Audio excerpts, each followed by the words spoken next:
টানা বৃষ্টি আর উজান থেকে নেমে আসা পাহাড়ি ঢলে কুষ্টিয়ার পদ্মা নদীতে পানি বৃদ্ধি অব্যাহত রয়েছে।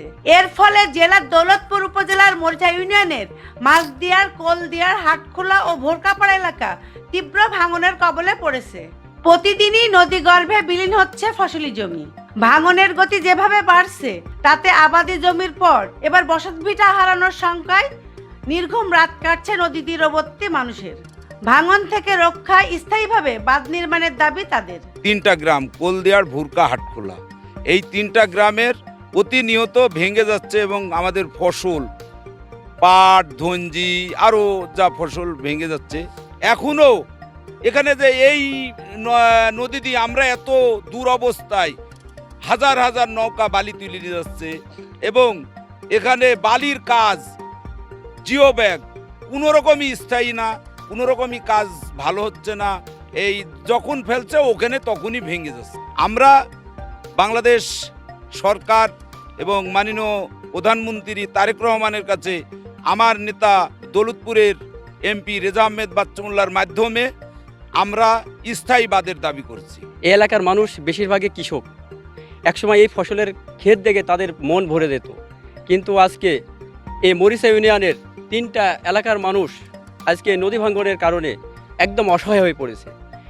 শুধু তাদের বেঁচে থাকার সম্বল এই বাস্তব ভিটাটুক রয়েছে। নদী ভাঙনের যে তীব্রতা, যে জিওব্যাগগুলো আমাদের এখানে ফেলা হচ্ছে, এই জিওব্যাগে কোনোই কাজ হচ্ছে না। চোরে চুরি করলে তো একজনের বাড়ির ছবি থাকে, কিছু লাই কিছু থাকে, আর বাড়ি ভাঙলে আর কিছু থাকে না। বাড়ি ভাঙা খুবই কষ্টকর।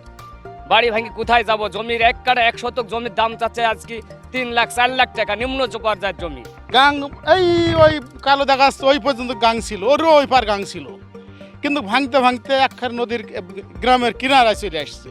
স্থায়ী বাঁধ তো আমরা চাচ্ছি, সবসময় চাচ্ছি আমরা স্থায়ী বাঁধ। আমরা যদি না হয় তাহলে আমার এলাকা ভবিষ্যৎ হারাই যাবে, মরিচা ইউনিয়নই হারা যাবে। ওরে বাবা, জমি তো ভাঙছেই, ভাঙি তো যাচ্ছেই। ভাঙছে আইছেন নাকি? এই যে 1 মাস ধরে এরকম ভাঙছে। রোজই আসছে, অফিসার আসছে, তোমার টেউনও আসছে, ডিসি আইলে এসে ঘুরি চলে গেল, কেই তো কিছু ভূমিকা নিচ্ছে না। এ বুঝলেই বা লাভ কি আর শুনেই বা লাভ কি? ওই যে জিও ব্যাগ ওইখানে কয়টা ফেলেছিল তো নামি চলে যাচ্ছে। জমি মনে করেন চলে গেছে, আবাদের জমি আর নাই। এখন কিন্তু বাড়িটা আল্লাহ আল্লাহ করছে যে আল্লাহ রক্ষা করবি কি সরকার রক্ষা করবি, তো মালিক সে জানে। চর থেকে এসেছি আমরা আরেক চরে বসবাস করতেছি। আমাদের উপরে কোনো জমি জায়গা আমাদের নাই, নদীর কিনারাতেই আমাদের বসবাস। যদি আমাদের ভেঙে যেতে হয়, আমাদের সরকারকে আবার ভূমিহীন হিসাবে আরেক জায়গায় আমাদের বাড়ির ব্যবস্থা করতে হবে। ভূমিহীন হিসাবে বাড়ি ব্যবস্থা না করে আমাদের যদি নদীটা রোধ করতো জিও ব্যাগ দিয়ে বা স্থায়ী বাঁধ দিয়ে, তাহলে আমাদের পুরো গ্রামটা বেঁচে যাইতো, আমরাও বেঁচে যাইতাম। পরে ভাঙতেই আছে, মানে প্রতি বছরই ভাঙতে থাকে। ফসলি মাঠ যা ছিল সবই তো শেষ। এখন আছে আমাদের শুধু বসতভিটা। এটুকু যদি না থাকে তাহলে সবই শেষ। জিও ব্যাগ ফেলছে, তবে আমাদের এখানে তো ফেলছে না। আমাদের এখান থেকে তো নদী অনেক দূরে ছিল, তারপরেও মানে ফেলছে, পিছনের দিকে ফেলছে, সামনের দিকে ফেলছে, কিন্তু আমাদের এখানে তো এখন ফেলে নাই। আমাদের নদী দীর্ঘদিন ধরে ভাঙছে, কিন্তু কেউ কোনো মানে উদ্যোগ নিচ্ছেই না। এই যে এই ভাটাটায় আমার অধিকাংশ মানে গরিব গুণী সবাই কইরি খায়, কিন্তু কেউ এখন মানে সবাই আতঙ্কে ভয়ে যে কখন নদীটা একদম শেষ হয়ে ভেঙে গেলে আমরা আর কইরি খেতে পারবো। এরা এখন বলছে যে সামনে বছরে, কিন্তু সামনে বছর আমরা এবছরই তো বাঁচতে পারছি না, সামনে বছরের আশা করি তো লাভ নাই।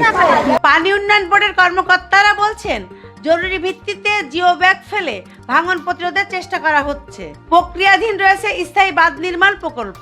সম্প্রতি সময়ে যে বৃষ্টিপাত হচ্ছে, সেই বৃষ্টিপাত এবং উদ্যান থেকে প্রচুর পরিমাণ পানি আসার কারণে আমাদের পানিতে আসলে নদীতে পানির পরিমাণটা বৃদ্ধি পেয়েছে। তো বৃদ্ধি পাওয়ার কারণে আমরা মোটামুটি কুষ্টিয়া, গড়াই এবং পদ্মা নদীতে আমরা 26টা পয়েন্টটাকে আইডেন্টিফিকেশন করছি, যে জায়গাটাকে আমরা ঝুঁকিপূর্ণ হিসাবে আমরা চিহ্নিত করছি। তো এর মধ্যে আসলে দৌলতপুর উপজেলার মরিচা, ভোরকাপাড়া এবং হাটখোলাপাড়া এই জায়গাগুলোতে, কোলদিয়া এই জায়গাগুলোতে একটু ভাঙন লেভেলটা বেশি পরিলক্ষিত হচ্ছে। আমরা এই জায়গাতে টেম্পোরারি বেসিসে কাজ করার জন্য ইতিমধ্যে জিও ব্যাগ টিউব ফেলছি। তো যেহেতু স্থায়ী প্রতিরক্ষামূলক কাজ করতে গেলে একটু সময় সাপেক্ষ ব্যাপার, তো আমরা অলরেডি এই জায়গাতে আমাদের IWM থেকে একটা স্টাডি হয়েছে। স্টাডির আলোকে কীভাবে কাজটা করলে এটা স্থায়ী হবে এবং কীভাবে কাজ বাস্তবায়ন করা হলে এটা দীর্ঘস্থায়ী হবে, সেই বেসিসে তারা কিছু সুপারিশ করে আমাদের একটা ডিপিপি স্টাডি একটা সম্পন্ন করা হয়েছে। এই স্টাডির আলোকে আমরা ডিপিপি বর্তমানে কার্যক্রম চলমান আছে, আমরা অতি শীঘ্রই এটা ডিপি প্রণয়ন করে প্ল্যানিং কমিশন কর্তৃক অনুমোদন হলে আমরা স্থায়ী প্রতিরক্ষামূলক কাজ বাস্তবায়ন শুরু করব। এদিকে ভাঙন এলাকা পরিদর্শন করে স্থানীয় সংসদ সদস্য রেজা আহমেদ বাচ্চু মোল্লা বলেন, ভাঙনের কবলে পড়া মানুষের দীর্ঘদিনের দুঃখ দুর্দশা লাঘবে স্থায়ী বাঁধ নির্মাণের জন্য সর্বাত্মক চেষ্টা করা হচ্ছে। এইখানে ইতিপূর্বে বিভিন্ন তদবির তাগাদা করে সরকার 2 কোটি টাকা বরাদ্দ দিয়েছিল, কিন্তু এইখানে 2 কোটি টাকায় কিছুই হবে না। অলরেডি 500 বিঘা জমি পদ্মায় চলে গেছে, আর কোয়ার্টার কিলোমিটার গেলে এইখানে 2টা ওয়ার্ড সম্পূর্ণ নদীগর্ভে চলে যাবে এবং কয়েকটি মসজিদ, আল্লাহর ঘর। স্থায়ী বাঁধ নির্মাণের জন্য আপনারা জানেন আমি 2 দিন পার্লামেন্টে কথা বলেছি। আমার প্রশ্নের উত্তরে মাননীয় পানি সম্পদ মন্ত্রী শহীদুদ্দিন চৌধুরী উনি উত্তর দিয়েছেন ফিজিবিলিটি টেস্ট হচ্ছে, ফিজিবিলিটি টেস্ট হওয়ার পরে ওনারা সিদ্ধান্ত নেবে। কোনো সরকার সাহস পায় না অ্যান্টি ফারাক্কা বাঁধ করার, যেটা আমাদের নেতা জনাব তারেক রহমান পদ্মা ব্যারেজের সিদ্ধান্ত নিয়েছেন এবং সম্ভবত এই বছর না হলে আগামী বছর থেকে পদ্মা ব্যারেজের কাজ শুরু হবে।